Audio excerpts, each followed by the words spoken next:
welcome to Most Boring Stories, the YouTube channel where absolutely nothing happens. No drama, no excitement, no big revelations, just slow, spoken storytelling about the most uneventful topics you can imagine. Bricks, paper clips, doors, and power outlets. If you're here to fall asleep, relax, or zone out completely, you're exactly where you need to be. Subscribe for daily episodes that help you forget time even exists. The absence of electricity and why that was simpler. Before electricity, there were candles, and people liked it that way, mostly because they had no choice. In a world before power, the nights were longer. Shadows were normal. Darkness was not a problem. It was an assumption. People lived beside flame. Fire lit their homes, and sometimes destroyed them. There were no switches, no blinking lights, just smoke, heat, silence. A wick, a glow, a flicker, a surrender. Life was slower and full of corners that disappeared after dusk. Electricity didn't arrive like a miracle. It arrived like a rumor, then a wire, then a spark. Early electricity was not friendly. It came with cables, exposed metal, a light bulb that flickered like doubt. It wasn't obvious how to use it, and even less obvious where to put it. You didn't plug in a lamp.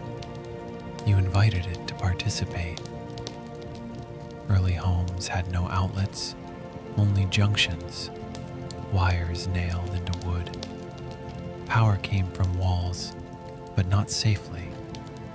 If you needed light, you twisted wires.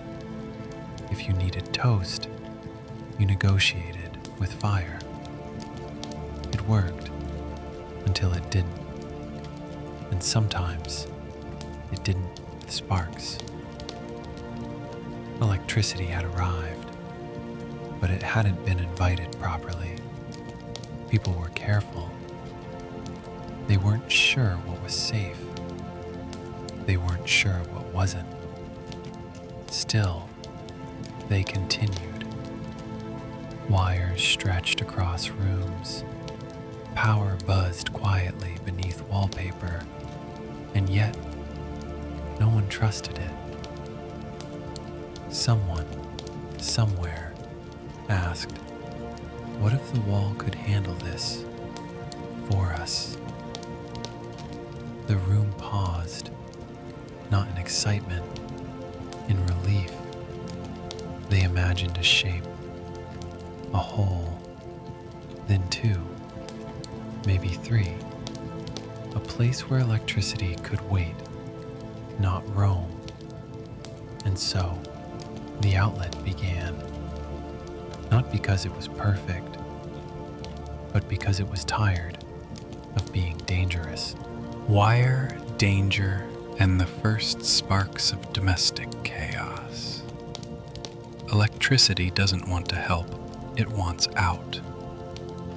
Early electricity was not an appliance, it was a rumor with voltage.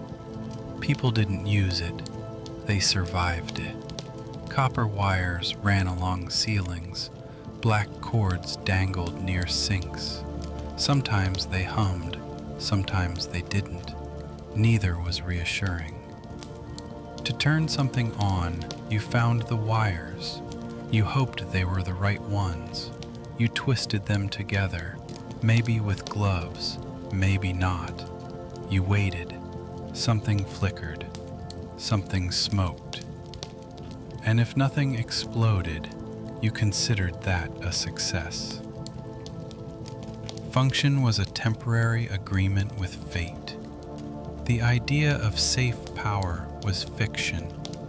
Wall panels buzzed, light bulbs hissed, switches sparked when touched, occasionally when not touched. The term electrical fire was born. It was used often, mostly by accident. Instruction manuals didn't help. They were written like puzzles, drawings with no scale, warnings in 4 languages, none of them helpful. If you asked someone for help, they told you to just be careful. That was the official safety protocol. Electricity had entered the home, but it had no manners. There were wires behind paintings, wires under rugs, wires going nowhere. Some of them may still be there, waiting. People became used to this. They stopped asking how it worked. They simply worked around it. If a switch shocked you, you used your elbow. If a lamp burned the table, you moved the table, not the lamp. It was not logic. It was coexistence. Early electricity didn't improve life. It redefined risk.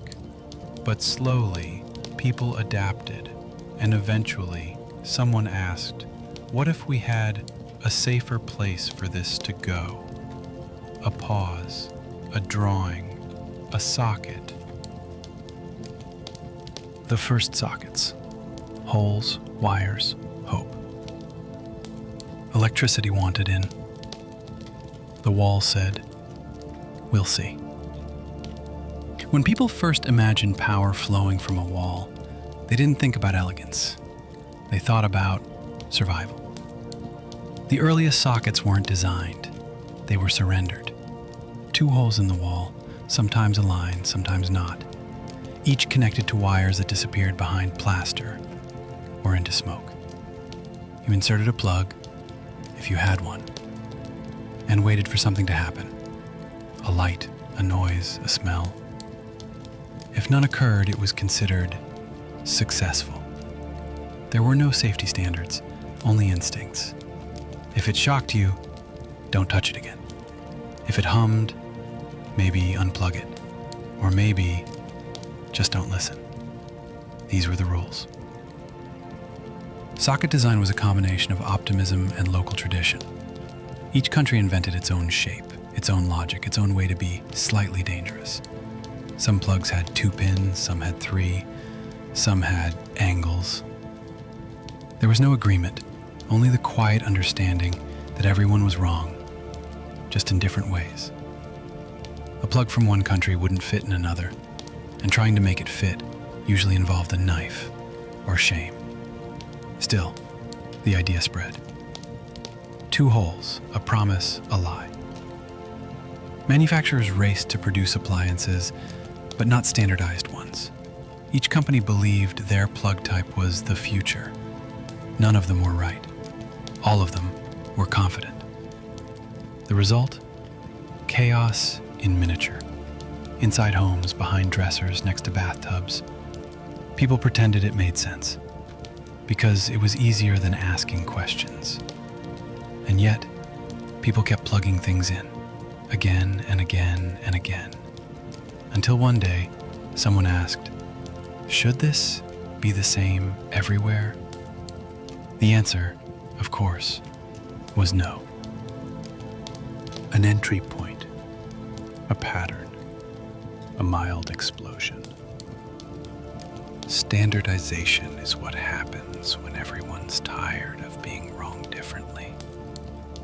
The outlet, as we now know it, didn't appear all at once. It arrived in stages, like an apology. Late, awkward, necessary. People wanted something repeatable. A place where electricity lived quietly. Something that didn't need rewiring every time you bought a new lamp. And so, companies began to design plugs and sockets together. Not as equals, but as reluctant companions. One company invented a round plug, another a flat one. A third invented something sideways, out of spite. Each claimed safety, each claimed innovation, none claimed compatibility. Governments noticed. They responded with silence. It was easier to pretend the chaos was regional culture. Some nations picked one shape, others picked 5. Some changed their minds, others changed governments, and still the electricity flowed, imperfect, uneven, determined. In homes, the outlet became common, a presence, a square on the wall that promised convenience but delivered only access. Some were placed too high, others too low. Some were hidden behind furniture forever. They hummed, they sparked, they sometimes melted, and we accepted that. The outlet was not perfect. It was present, and that was enough. Appliances evolved to match, until they didn't. Then people invented adapters. Then adapters needed adapters. Eventually, the wall looked like regret, but it worked, usually. Children were told not to touch. Some did. They learned, or didn't. The outlet didn't care. It wasn't designed to. It was just there, waiting to be used, or ignored, or quietly replaced. Electricity had entered the wall, but it never truly settled in. It was always just visiting. When standards weren't standard, a plug, a socket, a shared misunderstanding. The dream was simple. One plug, one socket, one planet. What the world got instead? Type A, Type B, Type C, Type D, Type E, Type F, Type G, Type H, Type 1, Type J, Type K, Type L, Type M, Type N. 14 shapes, all incompatible, all confident. No one agreed. Everyone insisted. It was like inventing 14 kinds of spoons, all slightly too large. Each region made its own decision, sometimes based on voltage, sometimes based on pride, often based on someone else's bad decision. The United States went with flat pins. Europe went with round ones. The UK chose sideways rectangles and a fuse, because why not? Australia made something unique, then told no one. India adapted several and forgot which. China made a hybrid. Brazil made 2. No one asked, why are we doing this? They asked, can we do it slightly differently? And the answer was always yes, regrettably. Every standard became the opposite of standard. Travelers suffered first, then businesses, then hotels. Adapters multiplied, outlets multiplied. Confusion became infrastructure. People plugged in with force, faith, or regret. Sometimes all 3. There were meetings, committees, international standards organizations. They drafted proposals. They sent diagrams. They published PDFs. No one read them. The plugs continued. The result was a map, not of geography, but of electricity. Lines drawn in volts and millimeters. a new form of separation, visible only at airport gift shops. Power had gone global, but sockets stayed local. And so the world spun on, connected by wire, divided by shape. The adapter, a device that means you've already failed. When things don't fit, humanity builds something in between, usually badly. Enter the travel adapter. Small, clunky, essential. A device designed to say, this shouldn't work, but go ahead. It does not fix the problem, it disguises it. Briefly, you plug one plug into another plug, into a larger plug, into a socket, and pray. It's not a solution, it's an admission. Adapters come in boxes, tangled, with diagrams no one understands. Some spin, some fold, all feel slightly wrong in the hand. You only find them when you don't need them, and you never have the right one. There are universal adapters, larger, heavier. They claim to fit over 150 countries. None of them will. They click, they shift, they dangle slightly. They emit a gentle warmth that feels unearned. Sometimes they work, sometimes they don't. Sometimes they break other things, quietly and forever. An adapter is not a device. It's a compromise made physical. It is rarely elegant. It is never proud. It exists because no one could agree, and no one wants to fix it. People collect them, keep them in drawers, take them on trips. Sometimes they disappear, only to return 10 years later inside a camera bag, confused, but still somehow smug. The adapter doesn't ask questions. It only connects, poorly.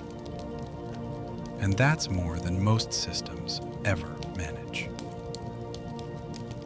Voltage anxiety and the metric confusion crisis. Electricity flows, but not all flows are welcome. There is a hidden danger behind the plug, not the fire, not the shock, the numbers. 110 volts, 220 volts, 50 hertz, 60 hertz. Choose wrong, and your device sighs, smokes, or simply dies, quietly, without dignity. Some countries chose 110 volts. Others chose 220.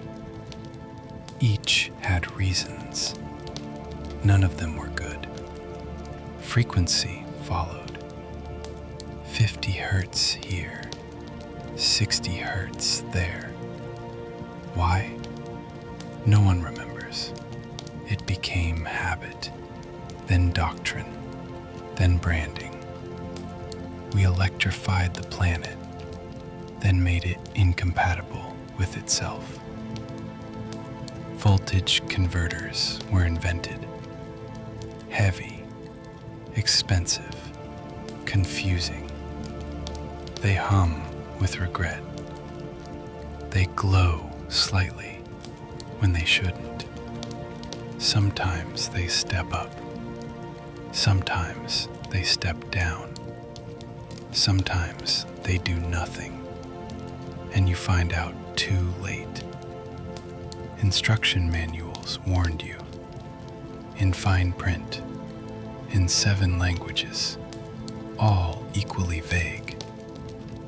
Appliances labeled Input 100 to 240 V, 50, 60 Hertz. You nod. You don't know what it means. You proceed. It works. Probably. Electricity is universal until it's not. Tourists bring hair dryers. They leave behind melted sockets or scorched voltage regulators or adapters that now rattle emotionally. Business travelers bring laptops. They bring chargers. They bring questions. Nothing is consistent. Everything plugs in. Only some things come back. The dream of global power faded. It was replaced with stickers and quiet apologies from hotel staff. Power maps and the geometry of regret. The world is one until you look at the outlets. Somewhere along the way, the conversation stopped. No more debates, no more proposals, just shapes. Each region, country, or island settled into its own outlet identity, as if power was a cultural expression. Type A, Type B, Type C, each given a letter, as if to imply order. There was none. Some letters were skipped, some shapes repeated, some types became obsolete, but stayed on maps, like electrical fossils. Wall sockets became geographic markers. You could identify a nation by the size of its holes, its pins, its fuse placement, not by its art, not by its people, by its plug. Electricity became cartography. Maps started to include power charts, tiny illustrations in the corner, tiny lies. This adapter works in 87 countries. It never does. Airports sold kits, multi-pronged tools with interchangeable ends. They clicked, twisted, fell apart. You used them once. They disappointed you. You packed them again anyway. Power was now something you planned for, something you guessed. Hotels wrote warnings. Bring adapters. Voltage may vary. As if that explained anything. People blamed devices. Devices blamed regions. Regions blamed history. No one changed. There are solutions, but no one wants to be first to agree. The socket became invisible again. It was part of the wall, part of the background, and like most background elements, it was deeply broken, but everyone had learned to live with it. Grounding, safety by suggestion. Electricity always finds a way. Grounding is the hope that it chooses the right one. Early outlets had one job: let the power out. Where it went after that, unclear, preferably into a lamp, sometimes into a person. So someone invented the ground wire, a third path, a safe exit, a silent suggestion to the current. If things go wrong, try this instead. It wasn't foolproof. It wasn't proof of anything, but it was something. A third hole, a third pin, often larger, often ignored. Devices with 2 prongs still worked. Devices with 3 just looked more serious. The third prong meant, I'm trying. Grounding didn't prevent disaster. It rerouted it, in theory. When a surge hit, the current would flow safely into the earth. unless the wiring was wrong, or old, or fake. Some outlets had grounding pins that led nowhere, just plastic, just vibes. People began to trust grounded plugs, not because they understood them, but because they had more parts. Surge protectors arrived, multi-outlet bars with big red buttons, some with lights, some with fuses, all claiming to protect. No one knew how, but they sounded convincing. Grounding was a gesture, not a guarantee. You plugged in, you felt better, you moved on, until one day, a zap, a flicker, a sound from the wall, like regret, and still, you plugged it back in, because what else is there? We trust the wall, because the wall trusts gravity. No one is sure. The power strip, a multiplication of risk. When one outlet fails to satisfy, humanity builds 6 more, in a row, in plastic. The wall offered 1 socket, maybe 2. But then came modern life. TVs, routers, speakers, chargers, lamps, each demanding a place, each arriving with a plug, often oversized. The solution? A rectangle of chaos. The power strip. Plastic. White or beige. Sometimes black. Pretending to be professional. A row of sockets. A cable. A button. And a quiet promise. You can have more power at once. For now. Power strips appeared under desks, behind entertainment centers, inside closets where no one should be plugging anything. They gave us access and options and fire hazards. Electricity now in bulk. Some strips offered surge protection, some didn't. None made it clear which was which. They came with packaging that used words like safe and certified, and fonts that implied trustworthiness. But trust fades, especially when the strip buzzes. People overloaded them, naturally. Toasters beside monitors. Laptops beside fans. Heaters beside routers, beside lava lamps. If it fit, it was fine, until it wasn't. Power strips don't break dramatically. They fail politely, one socket at a time, until only the red switch works, and no one knows what it's doing.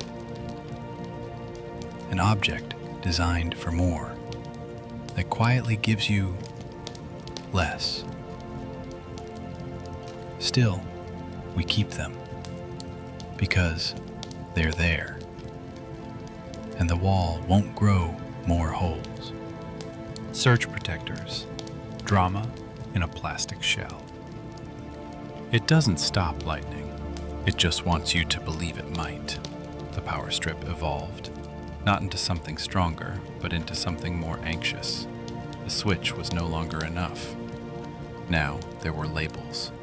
Protected, grounded, surge safe, and a glowing light, green, maybe red. no explanation. Safety, now available as an LED. Surge protectors claimed to stop power spikes.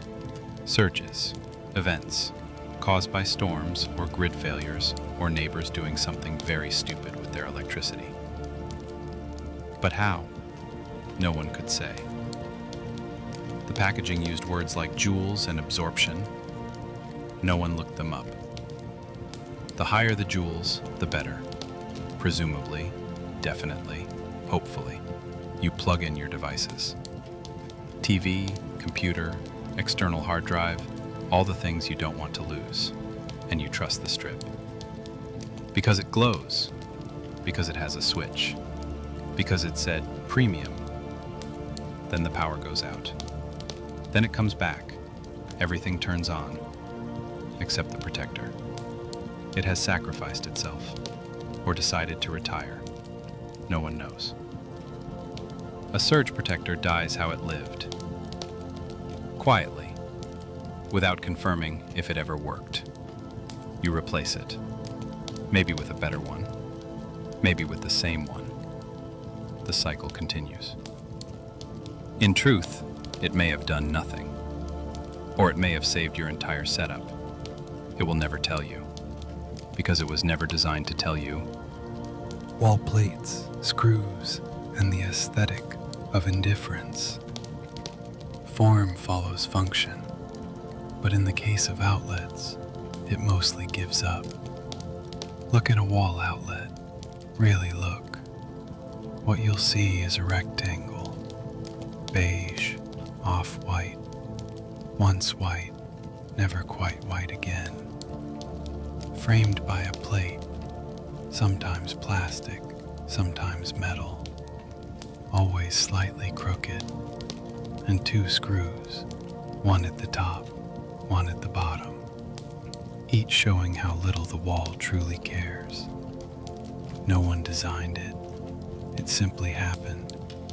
It was added to the blueprint like a legal obligation. Power goes here. Deal with it. The plate doesn't match the paint. The paint doesn't cover the edge. There's a gap. There's dust. Maybe a spider lives behind it. Maybe history. The outlet is the one part of the wall that always looks accidental. Sometimes there are two outlets, sometimes four, sometimes one upside down. You ask why. The wall says nothing. The contractor says that's how we always do it. And you accept this. Some people try to upgrade. Brushed steel, glass, matte finishes. It still looks like what it is.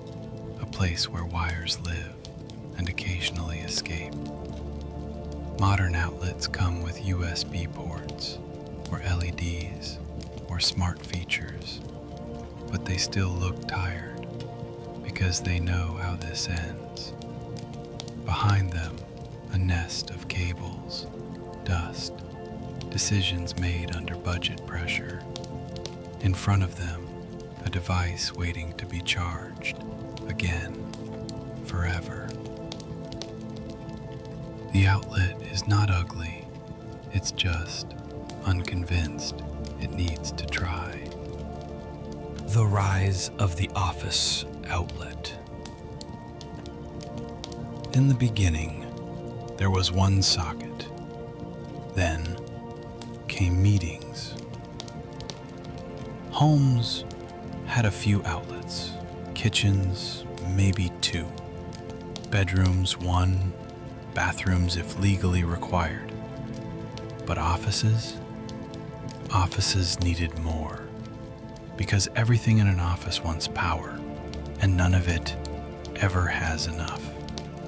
Computers, monitors, routers, printers, phones, chargers, desk lamps, air purifiers, and the mysterious black box under the desk that no one's allowed to unplug. So walls filled up, then floors, then cubicles, then furniture, grommets, wall panels, strip-mounted sockets, cable trays, power bricks, some labeled, most not. The modern office is a monument to power and the failure to manage it gracefully. Outlets were installed in clusters, 1 on each wall, 2 under every desk, 3 in a row near the conference table, and still never enough. Because outlets never matched the actual devices, they matched what someone thought devices would be in 2004. So came the extension cord era. Employees became electricians. Every desk had a secret tangle. Every employee a theory about how not to trip a breaker. You haven't truly worked in an office until you've unplugged the wrong thing and pretended it wasn't you. Facility managers fought back, labeled cords, zip-tied surge protectors, installed under-desk trays. None of it worked, because the moment you organize cables, someone brings in a second monitor, or a plant light, or a foot warmer. The office outlet didn't evolve. It multiplied, without structure, without end. Extension cords and the geography of denial. When the wall says no, the cord says maybe, but badly. There comes a moment in every room's life when the outlet is just too far. Too far from the desk, too far from the lamp, too far from where it should have been in the first place. Enter the extension cord, a tool, a trip hazard, a reluctant bridge between design failure and daily function. It starts innocent, just a short cable, just one device, then another, then a power strip, then a power strip plugged into another extension cord. You say it's temporary. You lie. Extension cords are spatial negotiation tools disguised as electricity. They allow denial. They say, yes, this is fine. Yes, this is normal. Yes, you can plug in a kettle next to your router. And so you do. Under desks, they form nests, knots, layers of decisions never fully untangled.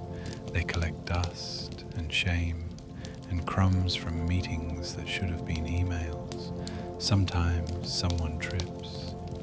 A laptop blinks. The server restarts. No one admits anything. You tape the cord down. You pretend that's safer. It isn't. There are heavy-duty cords, orange, thick, confident, used indoors for reasons no one remembers. There are tiny white cords, used to power fairy lights and anxiety. Extension cords don't solve problems. They just move them under the carpet, literally.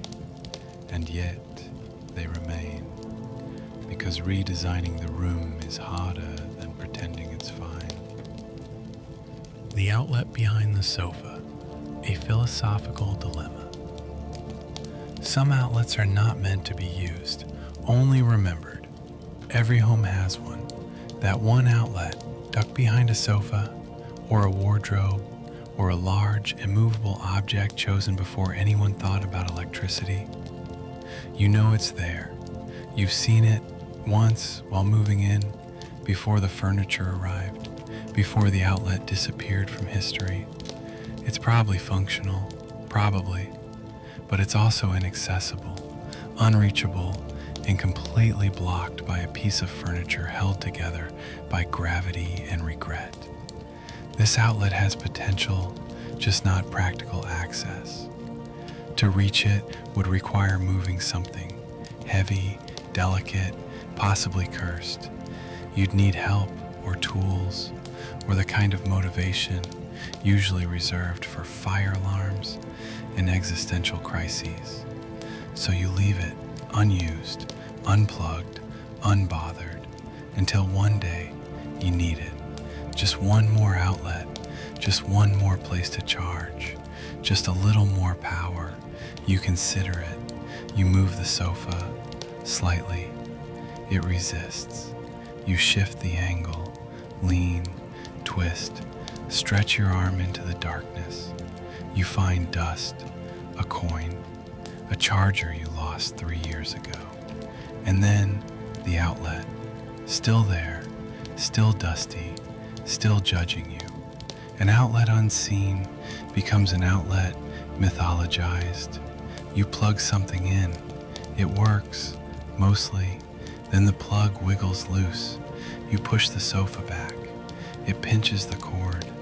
You pretend it's fine. You go on with your day. You will never move that sofa again. The outlet is now part of the wall, and your decision is final. Child-proofing and the myth of safety. If it frustrates adults, it must protect children. Probably. At some point, someone asked, what if a child put something into an outlet? A pause, a nod, a wave of concern. Then came the solution. Plastic covers, tiny discs, fitted into sockets. Tight, silent, indestructible. These covers became common, available in packs of 12, sometimes 24, because you always lose half of them before you even start. They were advertised as easy to install. They were, but impossible to remove, especially with fingers or reason. A safety measure that protects mostly by preventing use at all. Parents place them everywhere. Living rooms, bedrooms, kitchens, places with no electricity, just to be sure, and then forgot which outlets still worked. Guests arrived, tried to charge phones, struggled, gave up, blamed themselves. The cover stayed in place, unbothered, superior. Then came the upgraded solution. Rotating covers, built into the outlet. A mechanism, a puzzle. To insert a plug, you must press, twist, align, sacrifice a little patience. If done wrong, nothing. If done right, maybe power, or a faint clicking noise. Protection became a lifestyle. Children were unimpressed. They moved on to dangerous objects with fewer instructions. Adults remained, staring at the wall, holding a plug, wondering if it was worth it. Eventually, they charged their phones in the kitchen, and yet no one removes the covers, because to remove them feels like giving up on safety, on order, on the idea that we can outsmart toddlers. When outlets moved to the ceiling, yes, really. Not all power comes from below. Some dangles awkwardly from above. There was a time when placing outlets on the wall felt boring, expected, predictable. So someone asked, what if the power came from above? And the ceiling answered, sure, why not? Factories were first. Big machines, open spaces, wires in the way. Wall outlets didn't work. They were too far, too risky. So power dropped down from cables, from pipes, from boxes mounted like awkward chandeliers. Ceiling outlets were never about beauty, only reach. At first it made sense. Tools hung from cords. Machines could be moved. No one tripped. Then schools tried it. Then labs. Then some kitchens. Suddenly, there were plugs overhead, dangling, judging, and always slightly in the way. People installed tracks, rails, retractable cords. The idea was flexibility. The result was frustration and mild neck pain. Ceiling outlets often worked, technically, but they also sagged, shifted, twisted like confused snakes when not in use. The ceiling was never meant to be interactive. Some outlets lived inside light fixtures, others came with pulleys, a few just hung from chains. No one knew who wired them, no one wanted to ask. They simply existed, like cobwebs, but stronger. Eventually, ceilings went back to lighting. Walls reclaimed the role of practical, but the ceiling outlets never disappeared completely. They remain in gyms, in shops, in strange rentals with questionable pasts. You look up, you see them, you pretend you didn't. Resulting disappeared. Ceiling outlets. Well, you please the main who. There, where them wired them, who able. Use for you, where them. Wall rotes or follow, war inches, lie, and one way, were winches to speed. The silent invasion of USB ports. When outlets stopped being enough, they got ambitious. It began quietly, a new kind of socket. Same faceplate, new holes, smaller, flatter, labeled USB. At first, it was exciting. You can plug your phone straight into the wall. Amazing. Sort of. Then people tried it. The idea was modern. The execution was underpowered. Most USB outlets charged slowly. Trickle power. Just enough to make a phone not die, but not enough to live.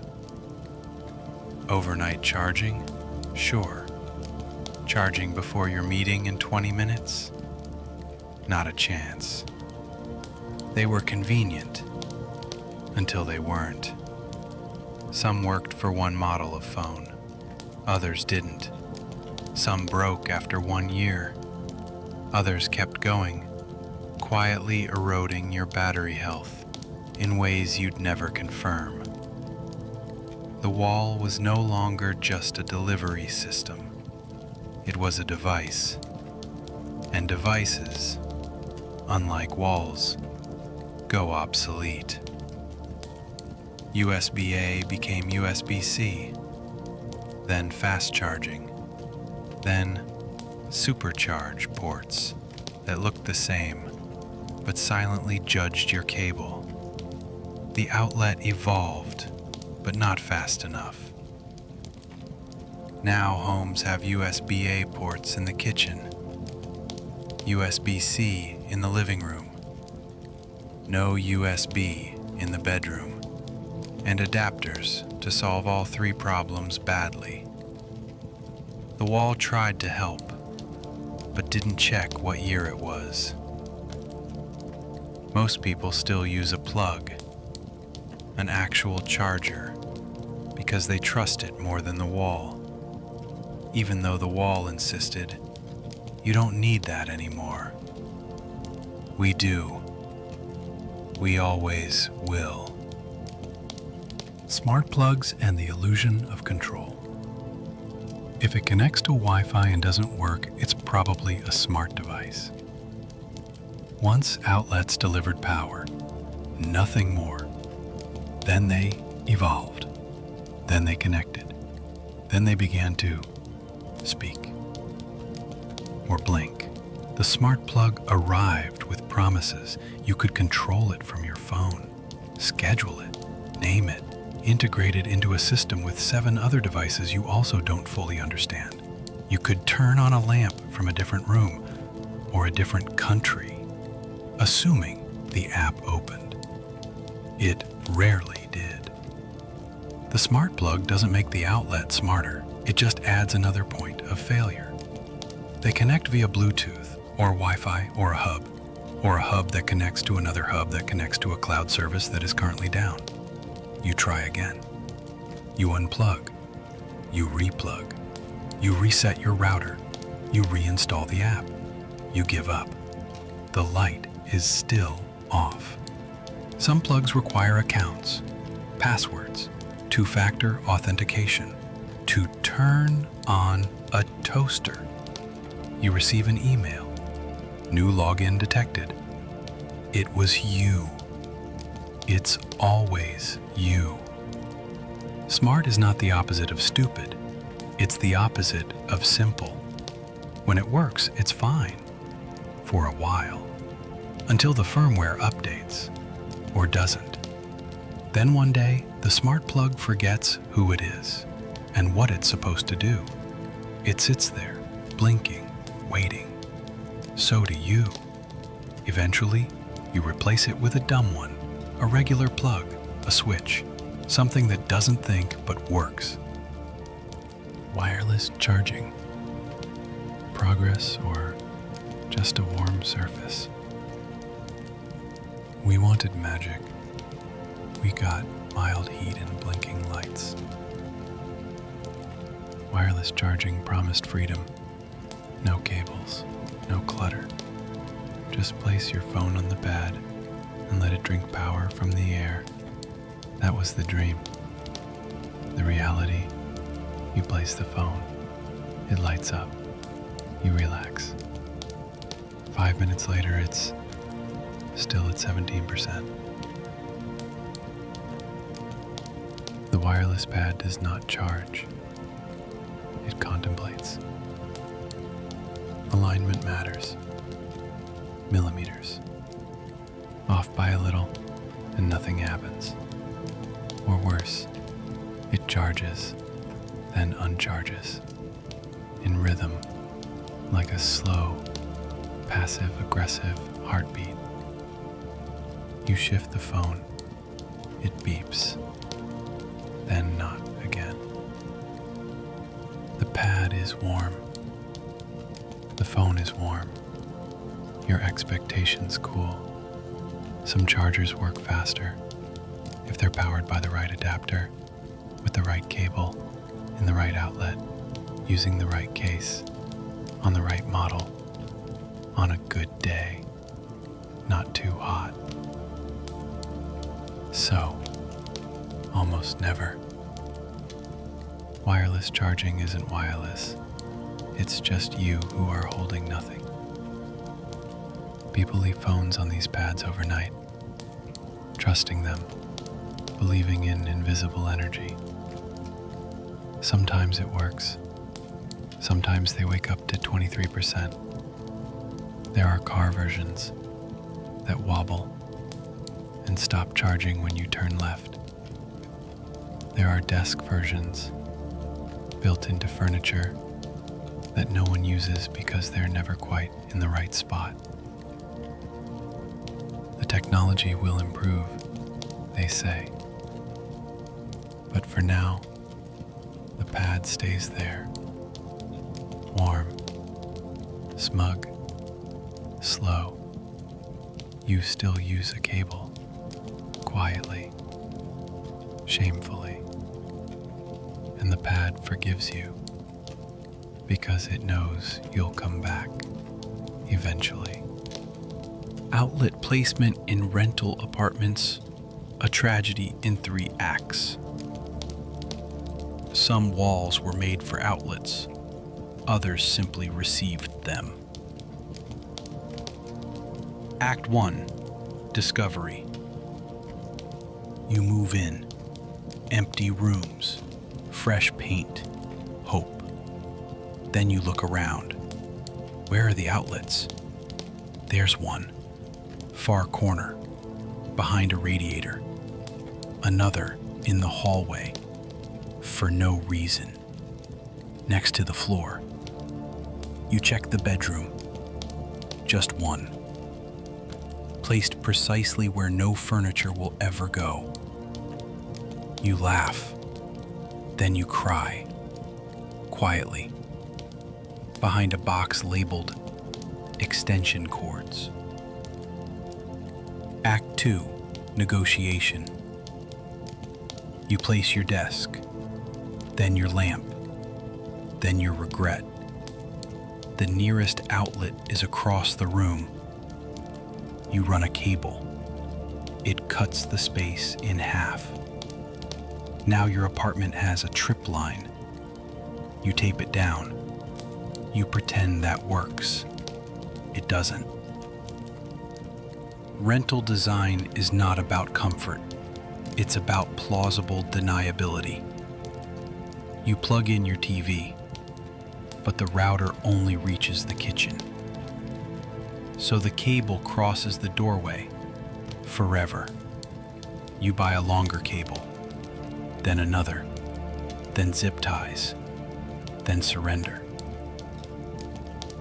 Act 3, acceptance. You stop asking questions. You stop expecting logic. You live with what the wall gave you. You memorize which socket works. You stop using the one that sparks. You stop looking behind furniture. You become a renter, a person who adapts. And the outlet, it remains unchanged, in the wrong place. The hotel room outlet. A study in misdirection. You can have power, just not where you need it. You check in. You drop your bag. You look around. Modern decor, neutral carpet, a bed that's technically a rectangle. Then you ask the real question, where do I charge my phone? And the room says, There's a socket behind the desk, far back, blocked by a chair, and a lamp you can't move. There's one near the TV, too far for a cable, too close to the minibar. There's one in the bathroom, labeled shavers only. You don't ask. Every hotel room comes with 2 outlets, but never where you sleep. You search by the bed. Nothing. Just switches. Maybe a light control panel from 1998. Then, on one side, a single outlet. Low. Loose. Faintly buzzing. It's already used by the alarm clock. You decide. Alarm clocks are optional. Charged phones are not.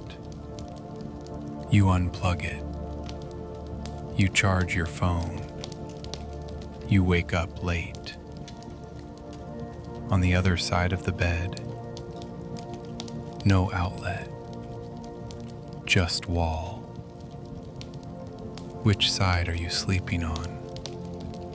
The wrong one. You ask at reception, do you have an adapter? They nod. They give you something that fits nothing. You smile. You thank them. You walk away. You try to make it work. It doesn't. Hotel design is the art of almost. Some rooms have USB ports built into the lamp. That doesn't work, or charges at the speed of memory.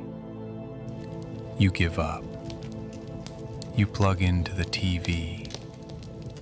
You sit on the floor next to the suitcase, like a person who lost the fight. You sleep. Your phone charges, mostly, and that's enough. Airport outlets, shared power, and collective despair. In flight delays we trust, in power outlets we hope. You arrive early, you check in, you clear security, you find your gate. Then you check your battery, 37%. You panic politely, and you look for the thing everyone looks for, not seating, not food, a socket. At first, you don't see one. Then you spot it, near the floor, next to a trash can, already occupied, by someone sitting on the ground charging 2 devices, guarding both. You move on. Airport power is not shared, it's claimed. Eventually, you find one, free, almost. It's behind a bench. You have to sit sideways, stretch your arm, plug in blind. It works. You relax. Then the connection flickers. Then again. Then nothing. You try again, wiggle, hold, apply pressure. It works. If you don't move, ever again. Nearby, a charging station appears. A tall pillar with ports and stickers, free power. Use at your own risk. No support provided. You stare, you plug in, it hums. Your phone says, slow charging. You sigh. Airports offer electricity in the same way vending machines offer meals. Sometimes you find USB ports in seats, next to headphone jacks, both worn, both loose. You try anyway, out of hope, not logic. Eventually, your flight boards. You unplug. 37%. Exactly what you started with. Exactly what you deserve. The outlet that doesn't work, but looks like it should. It's not broken. It's just pretending. Every building has one. An outlet that looks fine, looks real, looks ready. It has a faceplate, 2 slots, sometimes a third. It's flush with the wall, painted carefully around. You plug something in, nothing happens. You wait, still nothing. The outlet isn't dead, it's just uninterested. You check the plug. It's fine. You try another device. Still nothing. You push harder, wiggle, lean into it like that'll help. It won't. You wonder, is it controlled by a switch? You flip everyone in the room. The light flickers. The ceiling fan spins. A radio turns on somewhere you can't see. Still, no power. You unplug, stare, plug back in, just in case. Silence. Later you ask the landlord, "Oh, that one's not connected." Connected to what? No one knows. A mystery socket, a relic, a hole with ambition, but no outcome. Some outlets are installed for symmetry, not electricity. Electricians shrug. They tell you it's a dead run, or legacy wiring, or just there for balance. You leave it alone, but you never forget. You still plug things into it. Occasionally, just in case. It never works, and yet it stays. Because removing it would admit defeat. And sometimes it's better to believe in power than to actually have it. Outlet symbols and their unreadable manuals. Electricity is invisible, so we invented icons to misunderstand it. Look at any modern appliance. Look closely. Somewhere near the plug, the port, the button, there's a symbol. A tiny lightning bolt, a battery with arrows, a box with lines, a triangle that means nothing. It's all very official. It feels technical. It explains nothing. We don't know what the icons mean. We just assume one of them means don't touch. Some devices include diagrams. They show plugs, waves, numbers, warning triangles with exclamation points. You read them, then immediately forget what you read. You proceed. You plug it in. You hope. Manuals try to help. Pages of safety tips, charts, symbols with footnotes, a section titled Understanding Input Requirements. You skip it. The outlet itself has symbols too.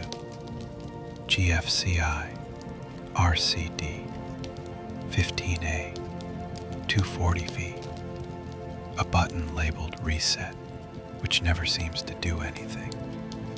Sometimes there's a test button. You press it, it clicks. You panic. Then it stops. You pretend you knew what it meant. Modern safety is a dialogue between humans and acronyms. Public spaces add their own layer. Outlets with stickers. USB only. Low voltage. Service use only. Do not charge personal devices. You charge anyway. It works, probably. Your computer shows a charging icon, a little plug, or a lightning bolt, or both. Is it charging? Is it pretending? Does anyone know? No. But the icon is there. Manuals, warnings, and the art of saying nothing clearly. If you need to explain power, you probably shouldn't be distributing it. Every electrical device arrives with a booklet. Thin, glossy, folded 17 times, smelling faintly of printer ink and confusion. It starts with a table of contents, then legal notices, then a full page titled Important Safety Information. You skim it. You learn nothing. You move on. Electrical manuals are written in the universal dialect of not our fault. The warnings come in bold, all caps. Do not open unit. Do not expose to moisture. Do not use near water, sand, pets, or feelings. You nod. You plug it in anyway. Then come the diagrams. A plug, a socket, an arrow, lines connecting them, icons with no key, a triangle inside a circle next to a square. You stare. You flip the page. It only gets worse. Sometimes it tells you to use the included adapter. You look. There is no adapter. There never was. Other times it says, if unsure, consult a qualified electrician. You aren't. You won't. A manual exists to prove they tried, not that it helps. The warranty is next, full of conditions. Void if opened. Void if wet. Void if used. You file it somewhere you'll never find it again, or throw it away immediately. Same result. Then the multi-language section, 5 pages, saying the same things just as badly. And finally, the blank page for notes. You write nothing, because the only note worth writing is Why is this so difficult? When outlets fail silently, or loudly, or both. The worst part about power failure is not the failure, it's the guessing. Sometimes a plug just stops. No warning, no pop, just nothing. You wiggle it, nothing. You try another device, still nothing. Then, hours later, it works again. You don't know why. You accept it.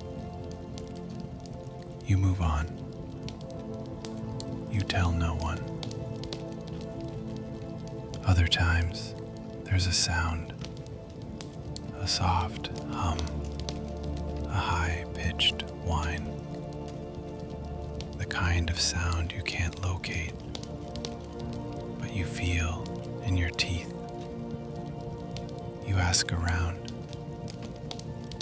No one else hears it, so you pretend you don't either. Electricity doesn't scream when it breaks. It whispers.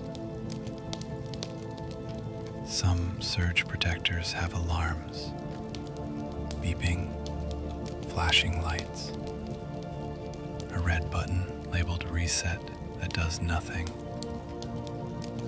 You unplug it. It keeps beeping. You stare at it. It stares back. Eventually, you put it in a drawer. It keeps beeping. Now it's just a new kind of clock. GFCI outlets, the ones with the buttons, sometimes trip. They don't tell you why. You press the test button. It clicks. Now nothing works. You press reset. It clicks again. Still nothing. You wait. Then it works. You pretend that was your plan. There's a language of failure. The outlet speaks it. You just don't understand the dialect. Sometimes a plug sparks. Once, just a flick. You ignore it. You smell something warm. You open a window. You live your life.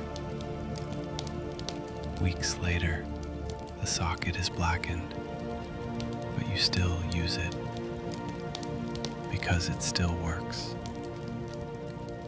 Failure, in electrical terms, is rarely final. It's just unpredictable. And that's the worst kind of broken. The kind you can't prove. The digital outlet and other fictional promises. The smarter the power, the dumber it behaves when you actually need it. Some outlets no longer blink. They display screens, touch buttons, Bluetooth pairing modes, apps. They have names, serial numbers, firmware. They want you to register just to turn on a lamp. You scan the QR code, download the app. It crashes. You try again. It works, but only if you enable location. You do. You shouldn't. Now the app wants to connect to cloud power. You're not sure what that means. You agree. Electricity used to flow. Now it negotiates. The outlet appears in your phone, named Outlet 042 or Default Switch 1. You rename it Desk Light. It resets. You try again. This time it sticks. You tap on. Nothing. You tap off. Still nothing. You unplug it. It works. You plug it back in. It disconnects. The app updates. The outlet forgets you. You create a new account with a stronger password. You never use it again. Smart outlets promise integration with your home, with your phone, with your voice assistant, but only if you use the right platform, and only if your router supports 2.4 gigahertz legacy mode, and only if the app still exists. The digital outlet is not connected to the future, only to support forums. One day, the server shuts down. The app no longer works. The outlet still glows, but ignores you. It is now a decorative object, with memory and no function. Just like the promise that came with it. Power bank. Freedom with an expiration time. You are never more powerful than when your power bank is at 100%. Once, outlets were your only option. Then came travel and camping and days when no plug was near. So the power bank was born. A block with ports and promise, portable electricity, energy on demand, stored, carried, forgotten, until it's too late. You charge it fully, you place it in a bag, you forget it for months. One day, you need it, you pull it out, press the button. Nothing.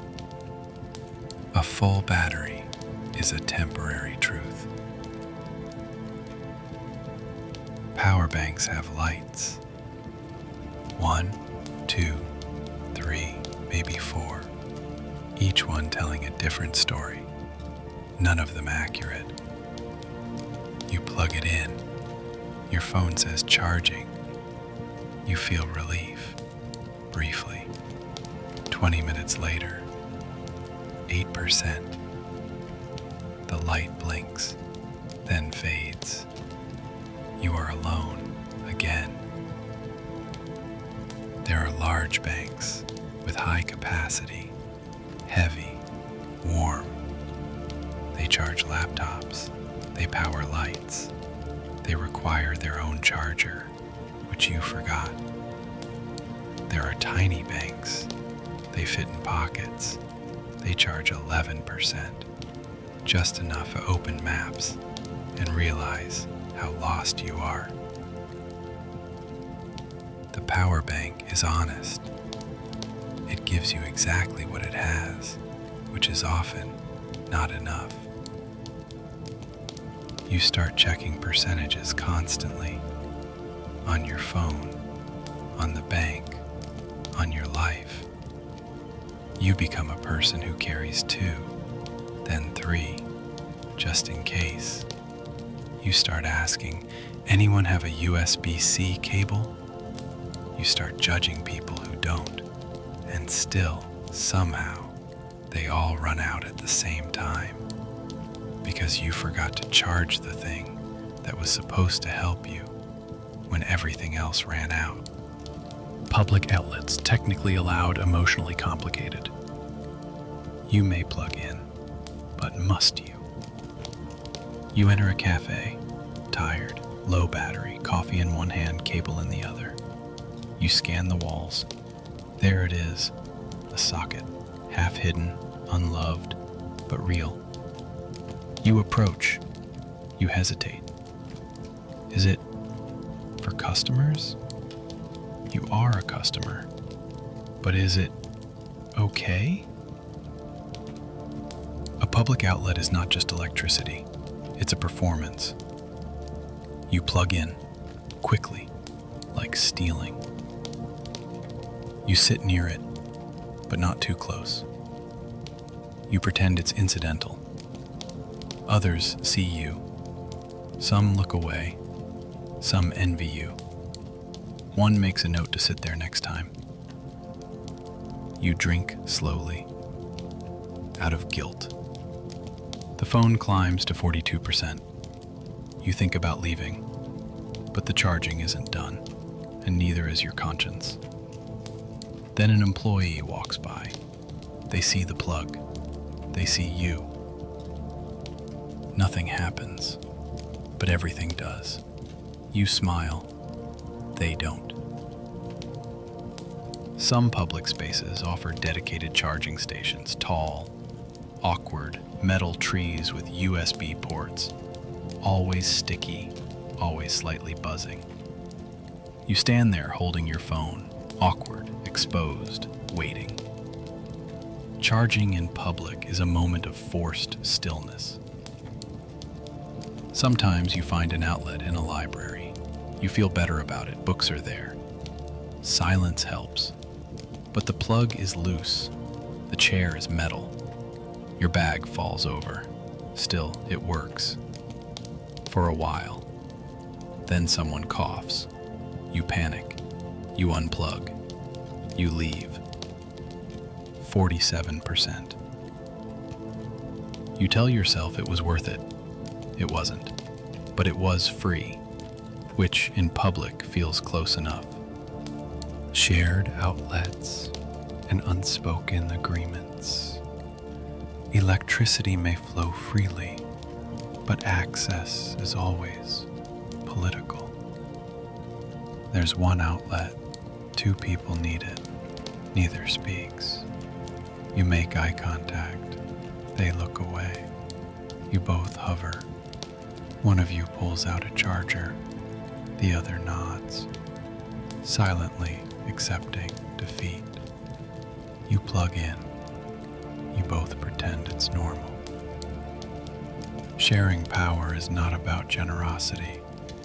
It's about proximity and timing. Sometimes you bring a splitter, a small device, 2 ports, compromise. You offer it, the other person hesitates, then accepts. Now you are both plugged in, connected, dependent, polite, but also aware that one bump could end everything. You take turns, unspoken, invisible time limits. You unplug when it feels right. They do the same.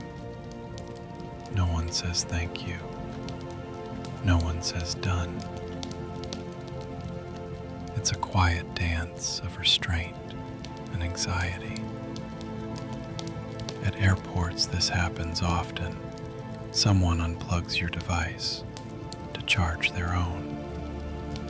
You return. It's different. They say, "Sorry, I thought you were done." You say, "Yeah, it's fine." It's not fine, but it's public. Power brings out the best in no one. In libraries, people share outlets like oxygen, slowly, gratefully, resentfully. At conferences, they fight for it.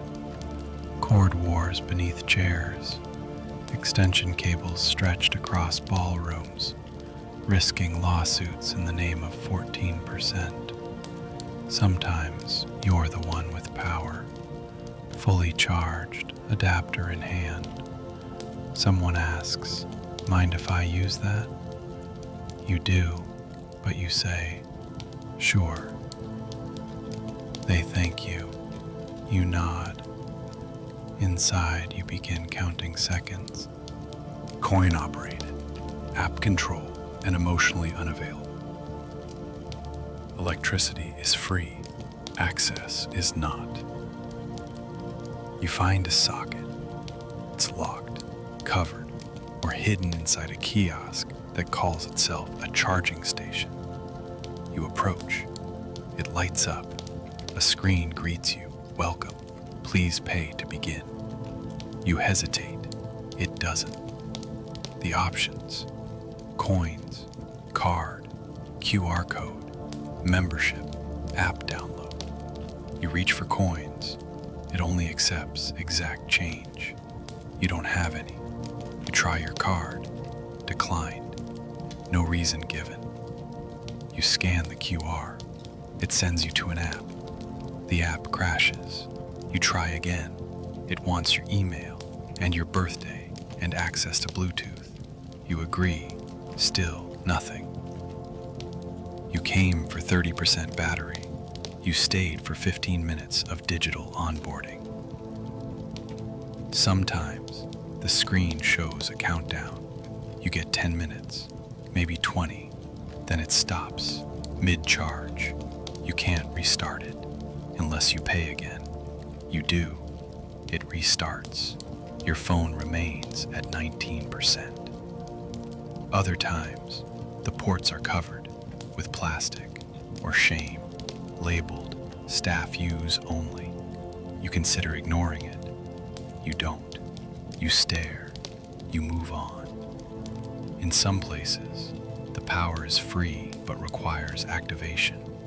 You must press a button, hold it, maybe swipe a card. Sometimes it's voice activated. Sometimes it's just broken. You ask for help. Someone says, "Yeah, it's been like that for a while," and that's the end of that. The electricity is there. The trust is not. Eventually, you find a normal outlet. No lock, no app, no fee. It works instantly, and you're confused, suspicious, grateful, then confused again, because that felt too easy. The future of the outlet, still a rectangle. The shape changes. The idea doesn't. Designers tried, architects dreamed, tech companies rebranded it.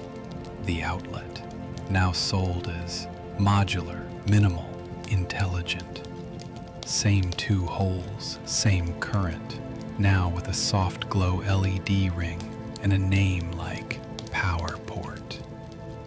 You can call it a charging solution. It's still just a socket. There are glass faceplates, brushed aluminum, matte black, flush mount, hidden mount, recessed, pop-up, voice activated, but at its core, it does what it always did: wait for something to be plugged in and occasionally disappoint. Marketing materials say things like seamlessly integrates with modern interiors, future-proof connectivity, smart home compatible. They show photos, clean walls, no cords, no dust, no humans. In reality, cords sag, adapters bulge, chargers clash with the color palette. The wall remains functional, but never aesthetic. Some systems offer full integration, outlets with USB-C, wireless pads built in, smart control from your phone, voice automation, home assistance. You say, "Turn on the lamp." The socket says, "Device not found." You try again. You speak slower. You plug it in manually. The future promised convenience. It delivered features. Electricians now install zones, power zones, charging panels. Words that sound planned, but mostly describe things you'll never use correctly. Still, we're told the outlet is evolving. Soon it'll be invisible, seamless, context-aware. Until then, it's still two holes, still humming, still exactly where the couch will go. Designer outlets. And the form that forgot function. When power meets luxury, usability quietly leaves the room. You walk into a modern home, minimalist, clean, everything matte, everything curated. Then you see the outlet. It's flush with the wall. No screws, no borders, just a perfect square.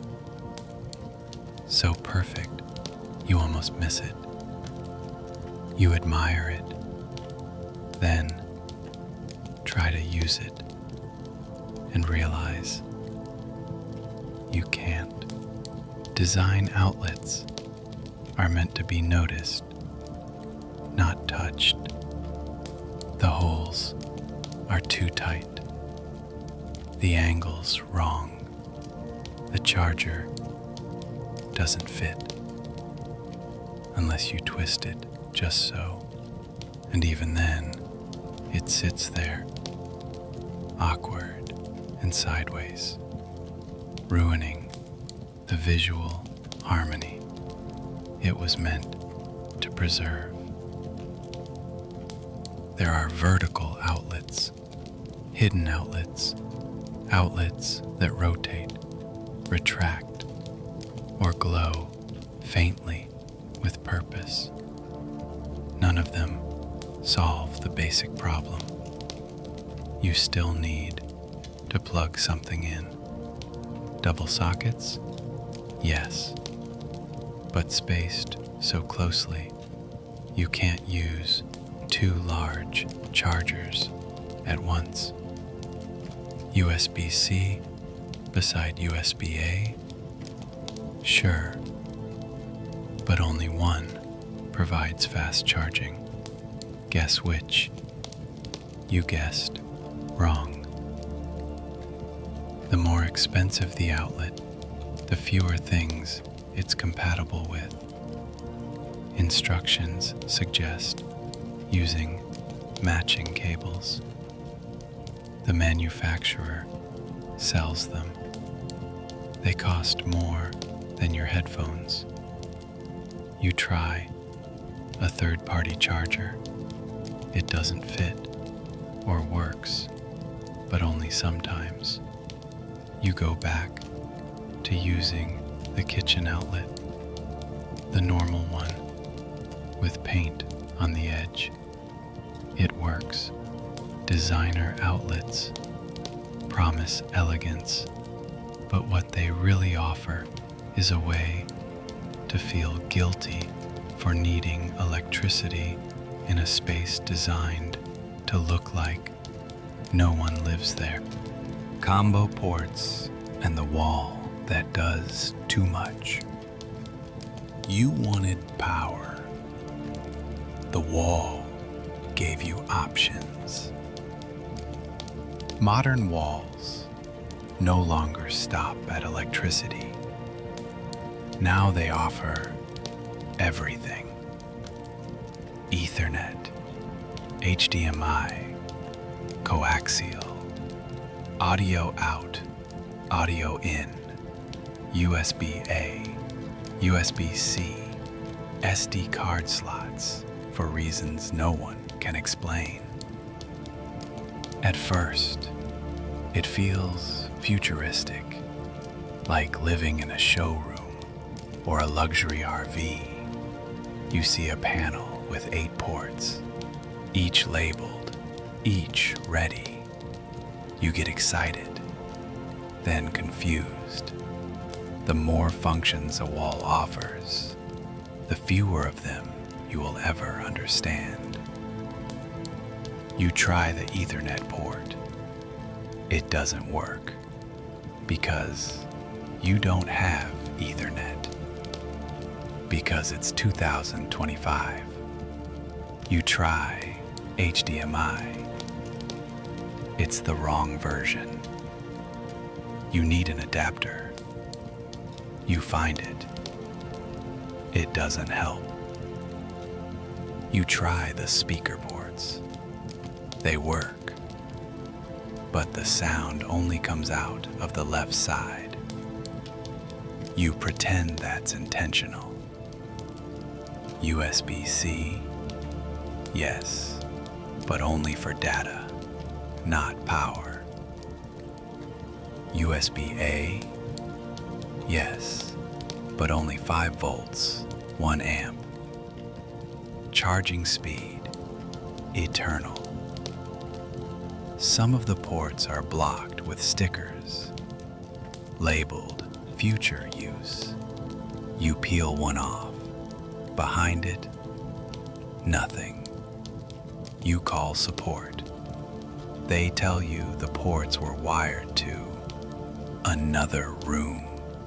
You ask which room.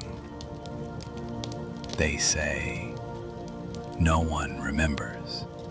The wall is now a hub, but you are still very much unplugged. Eventually, you use one socket for a lamp. You ignore the rest.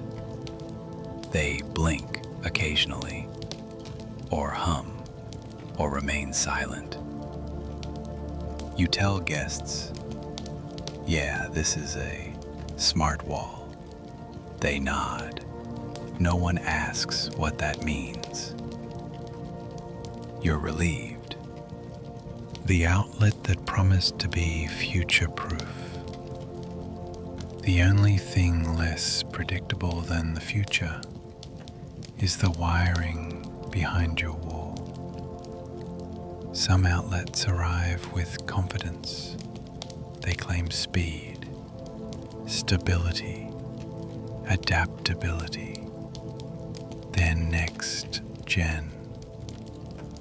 Digital ready, up to code. They have manuals, specs, warranty cards longer than the Constitution. You install one. You feel proud.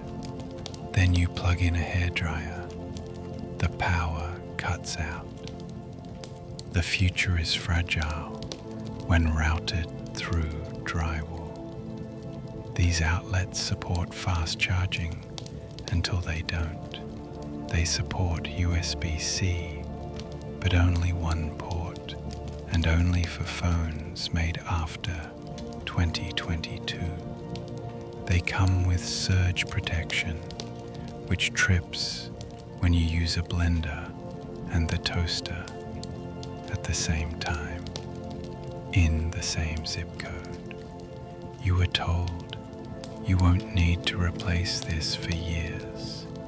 You believed it until you changed phones, till your new cable didn't fit, until the firmware was discontinued. You email support. They reply in 4 languages, none of them helpful. Future-proof often just means not broken.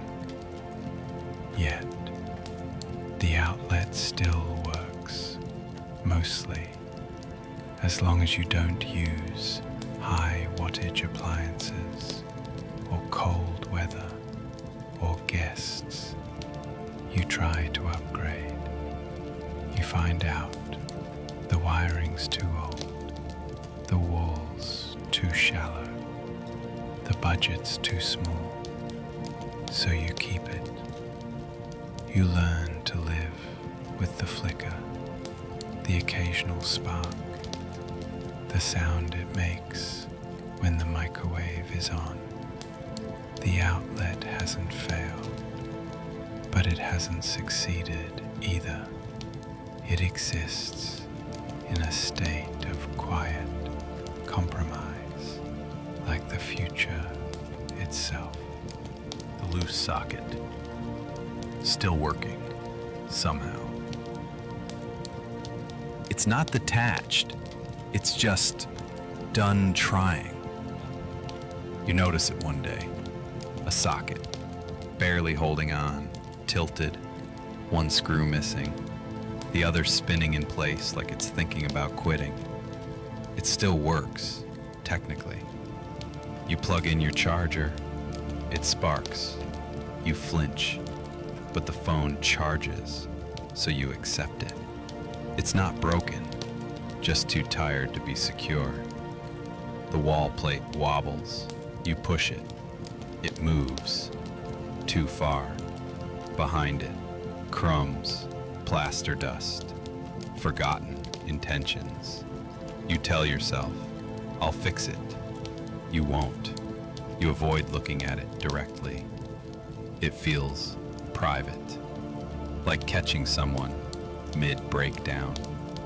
Every time you plug something in, you have to hold the socket still, support it, encourage it, like a relative who refuses to retire. Sometimes the outlet buzzes, sometimes it's silent. You never know which is worse. An electrician could repair it. You know that, but then it would be a project. And this isn't a project. It's just part of the house now. A loose socket isn't dangerous until it is. You try not to think about what's behind it. Wires, dust, history. You wonder if the wall even remembers why it was installed, or if the socket's still attached to anything at all. Maybe it just stays in place out of habit, like you. You think, one day I'll replace it. But today is not that day. Neither is tomorrow. But someday, maybe. Probably not. The badly placed outlet, technically there, functionally useless. Power where you don't need it, and nowhere you do. It's in every home, the misplaced outlet. Not broken, not faulty, just wrong. Too high, too low, too close to the door, or in the middle of a blank wall where no one would ever stand. You stare at it. It stares back, mocking your interior design plans. Not every outlet is helpful. Some just haunt. You try to use it. It doesn't reach the couch. It's behind the fridge. It's blocked by a beam. It's inside a closet for some reason. You move furniture to make it work. Now nothing else fits. You give up. You call it decorative. Sometimes it's in the hallway, next to nothing, above baseboard level.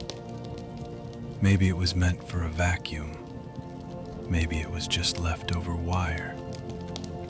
You plug in a charger. Now the cable stretches across the walkway. A trap, a test, an invitation to injury.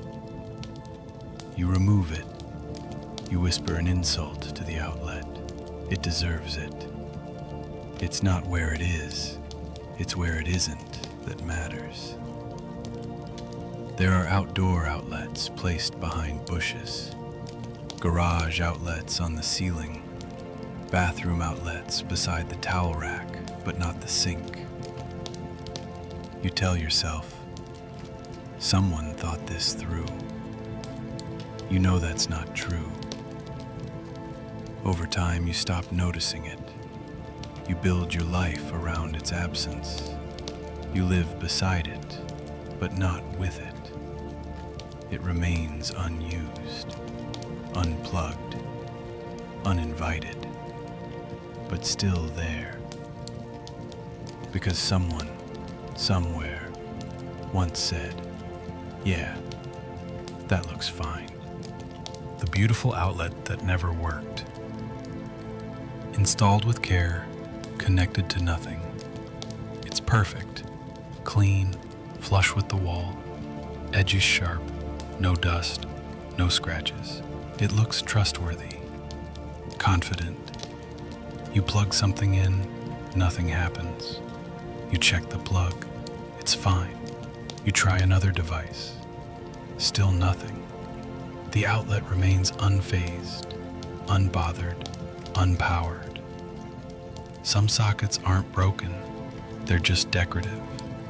You flip every nearby switch, twice.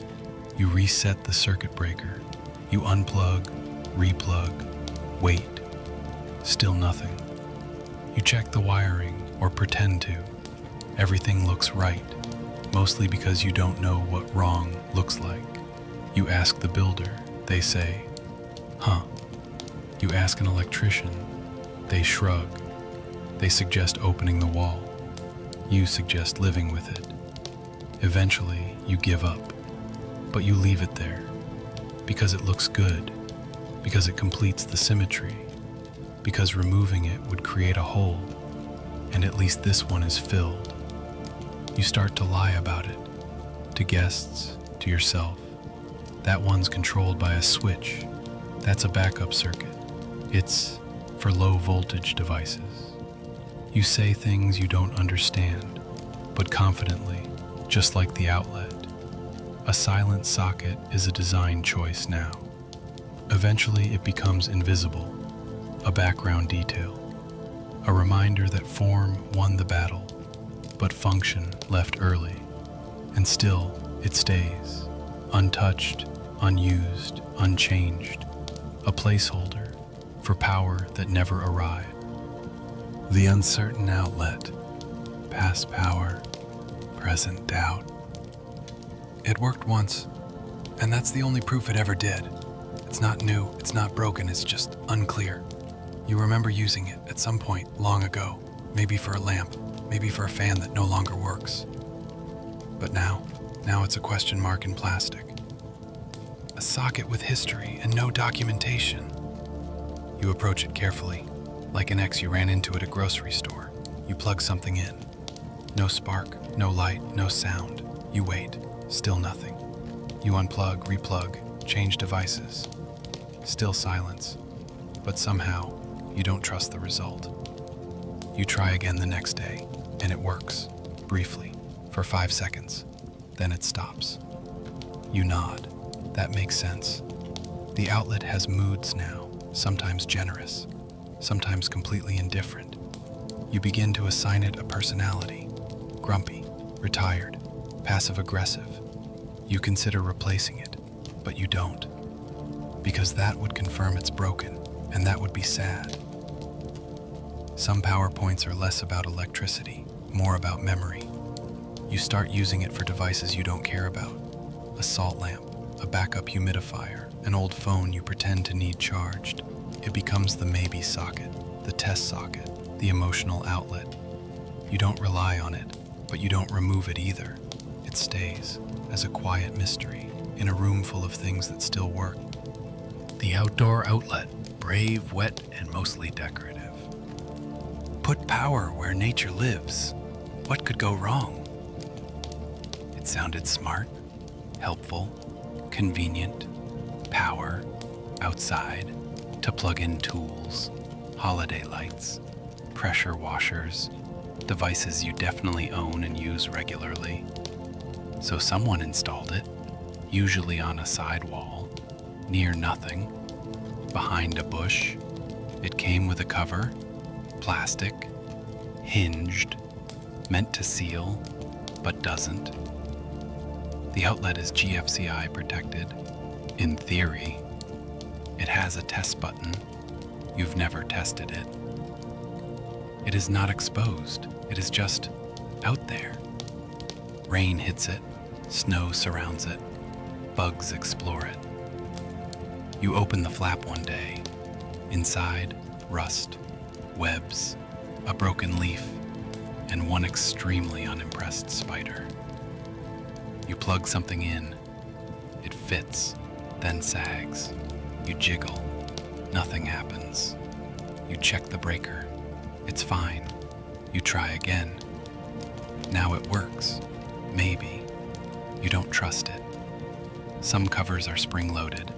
They slam shut on your fingers. Others stay open, forever, collecting rainwater like it's a bonus feature. You forget it's there until December, when it's time for lights. It was installed with optimism, and then forgotten. Sometimes you clean it, dry it, protect it. It still fails. Not loudly, just enough to make you stop using it.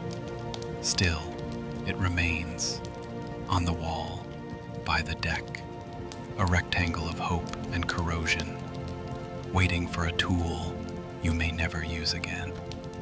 The garden extension cord, optimism in a coil. Electricity belongs indoors, but we took it outside anyway. You need power in the yard, for trimming, for lighting, for inflatables shaped like seasonal animals. So you buy the tool. Then you realize the plug doesn't reach anything. Enter the green extension cord. Not because green is safer, just because it looks like it belongs outside. It says weather resistant on the package.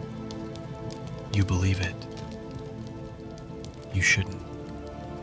Outdoor rated means nothing if you forget it overnight. You uncoil it. It's stiff.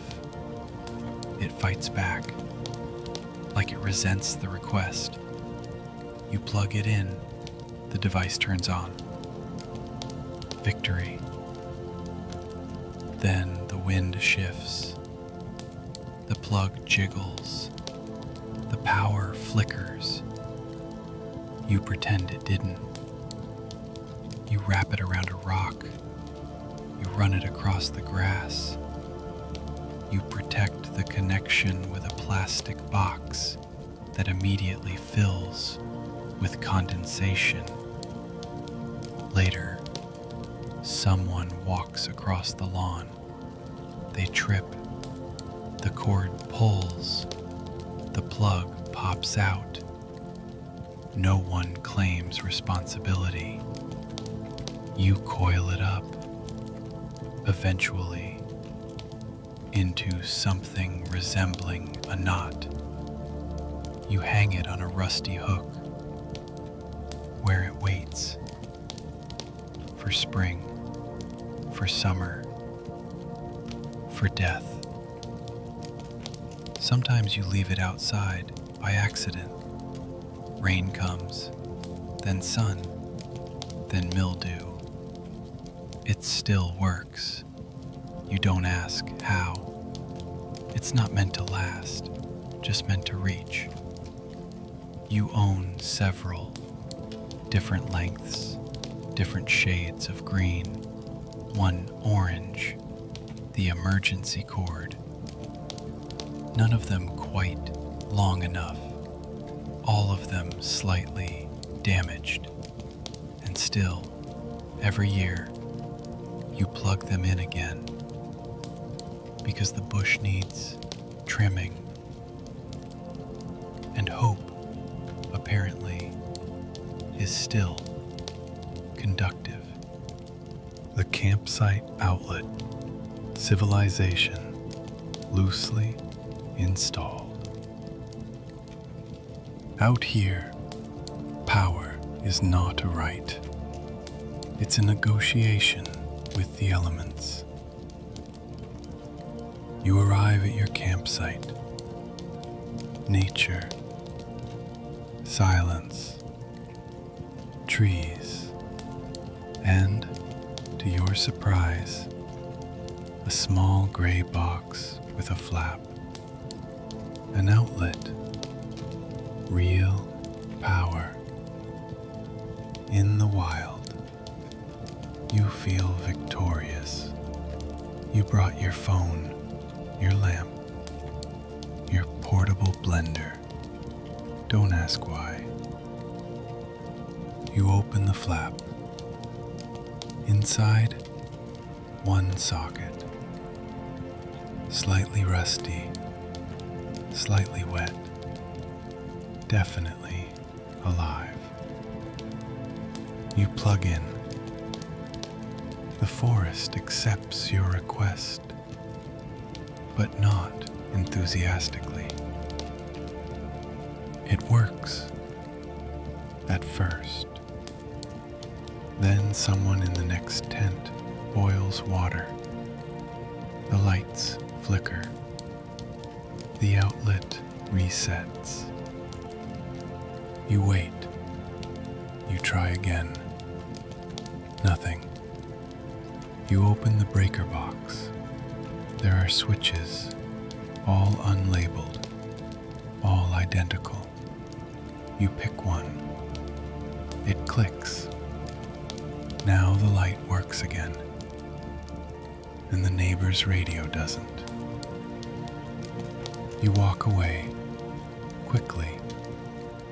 Campground power is never strong, never certain, and always shared. You see someone with a power strip plugged into another power strip, attached to a picnic table, covered in a tarp, functional, terrifying. Modern camping is 40% survival, 60% inverter management. You charge your phone overnight. It stops at 23%. You blame the battery. You blame the night. The next day, everything smells like ozone. There are signs near the outlets. No kettles, no heaters, low wattage only. Use at your own risk. You ignore them. So does everyone else. Eventually, the outlet stops working. No one knows why. The staff shrugs. The forest sighs. You light a candle. You boil water on a fire. You say it's better this way. It's not. But it feels honest. Mobile power, cars, campers, and other negotiations.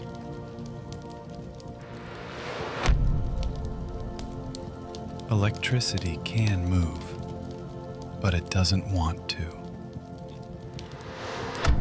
First, the car outlet, a 12-volt port, shiny, circular, used once in 2008 to charge a GPS unit you no longer own. You try it again. You buy an adapter. You plug in your phone. It works for 7 minutes.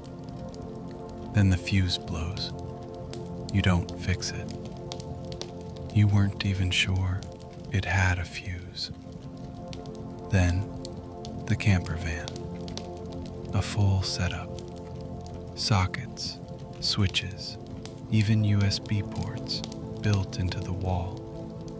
This feels advanced, like a hotel on wheels. You try the coffee maker. The inverter screams. The lights dim. Something clicks. You unplug everything. Silence. Mobile power is less about what you need and more about what you're willing to give up. There's a solar panel. Sometimes. It works if the sun shines, and if you're parked right, and if you wait long enough. You don't. In boats, power is a suggestion. Labeled buttons, AC main, water pump, shore power. You press one, nothing. You press another, still nothing. Then a fridge turns on and off. and on again. You stop touching things. Portable electricity isn't about power. It's about patience. There's always a trick. Engine on. Battery switch set. Inverter warmed up.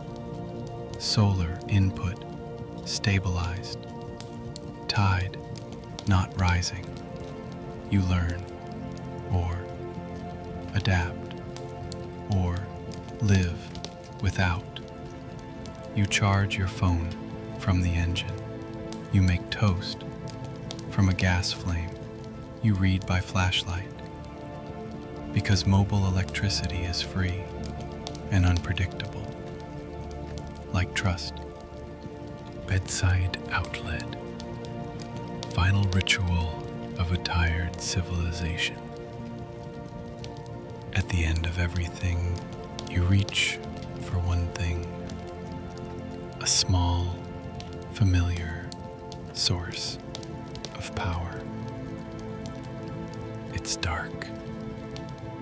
You've brushed your teeth, closed the apps, lowered the lights. You lie down, the charger's in your hand. You reach and miss the outlet. Somewhere below the nightstand, or behind it, or under it, or inside a void that mocks ergonomic design. You try again. You twist, lean, crane your shoulder, stretch the cable. You are not old. The outlet is just badly placed. You find it, sort of. You can't see it. You feel for it.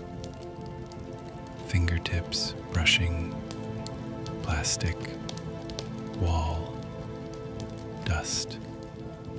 You find the holes. The alignment is wrong. You flip the plug. Still wrong. You flip again. Success. You hear the soft ding. Charging begins.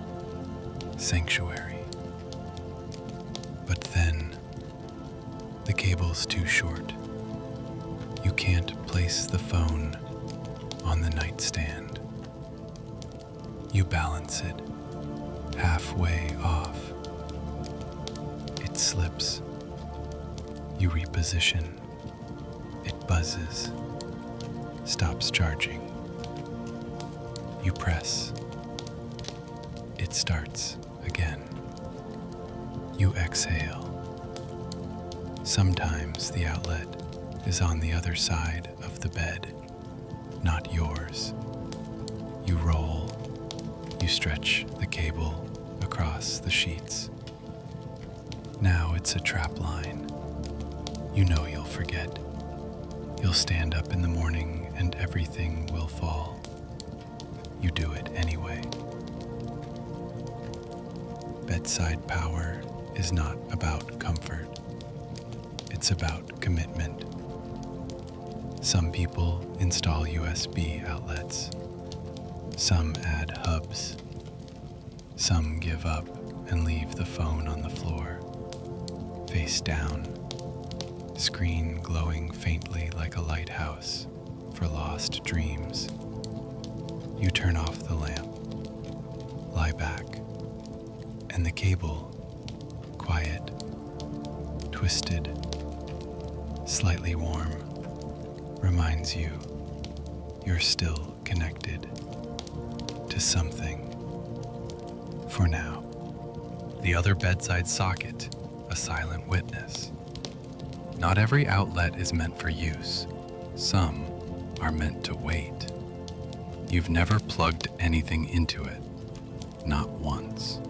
It sits on the far side of the bed, opposite your phone, your lamp, your habits. Always there, always ready, always ignored. You tell yourself, one day I'll use it. You won't. Some Gnaska live without purpose and do it with dignity.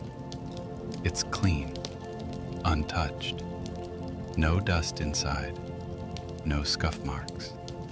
It still has that slight plastic shine, a socket in perfect condition, because it has never been burdened with utility.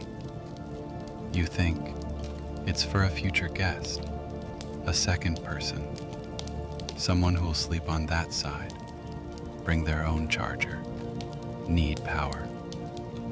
But they don't. Or they do, but they use yours, the working one, the familiar one, because you already have an adapter in it, and they don't want to bother. So it stays unused. Again, sometimes you plug something in, just to be fair. A humidifier, a backup alarm, a diffuser you got as a gift. You use it once, then forget. The diffuser makes a noise. You unplug it. You never go back. Not all connections require electricity.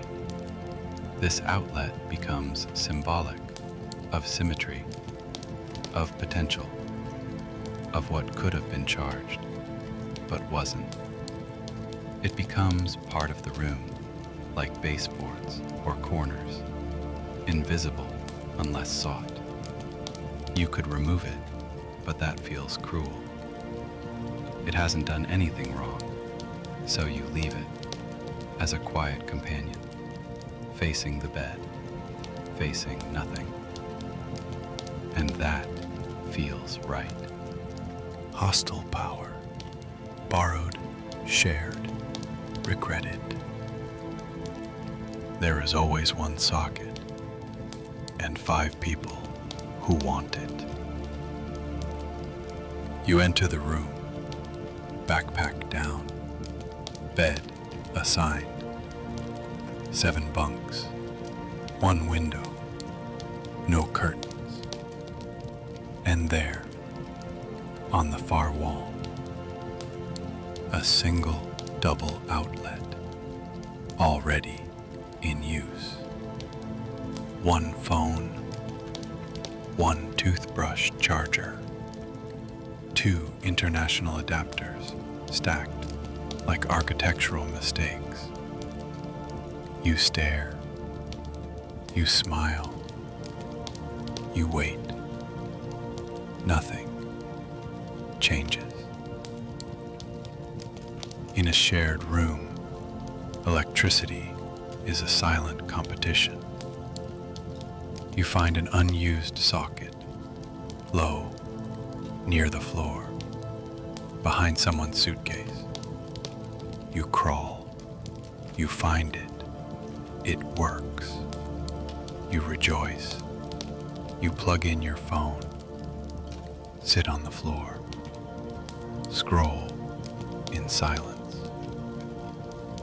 Someone walks by, trips over the cable, unplugs you, apologizes, doesn't fix it. You accept this. There are power strips, sometimes tied to bunk frames, taped to walls, dangling from shelves like nervous vines. None of them feel safe. You use them anyway. Every plug is a promise. None are guarantees. You charge overnight, carefully. You wake up, phone's cold, no charge. Charger stolen? Unlikely, just nudged. Now you have 8% and 6 hours of travel ahead. You sigh, you say nothing, you pack. In the hallway, you find a socket, marked staff only. You plug in anyway. It works. You stand there, beside a mop, next to a fuse box, for 20 minutes that feel like safety. You learn to carry a splitter, a power bank, a long cord, and low expectations. That's how you survive cheap rooms, by knowing that every outlet is a temporary alliance. The outlet that no longer matters. Some things are left in place, not because they work, but because they once did. It's in the hallway, or the basement, or the corner of a room no one uses anymore. It's yellowed, loose, half covered by paint.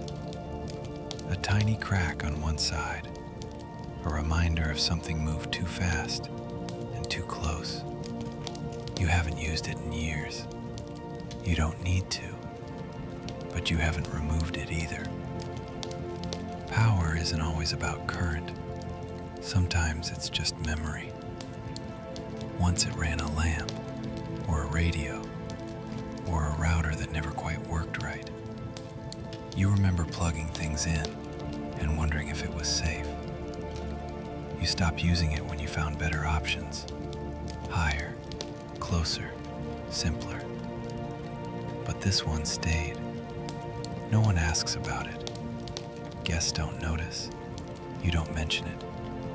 But you see it. Sometimes. When sweeping. When rearranging. When doing nothing. One day you test it. Just to check. You plug in a charger. No light. No sound. No warmth. You unplug. Say nothing. Leave it be. Not everything broken needs fixing. You could call someone. You could replace it. You could patch the wall. But you don't. Because it doesn't bother you. Because it's earned its silence. Because some things are allowed to stay without purpose. And so it does. A shape, a frame, a moment. Still there. Still real. Still enough.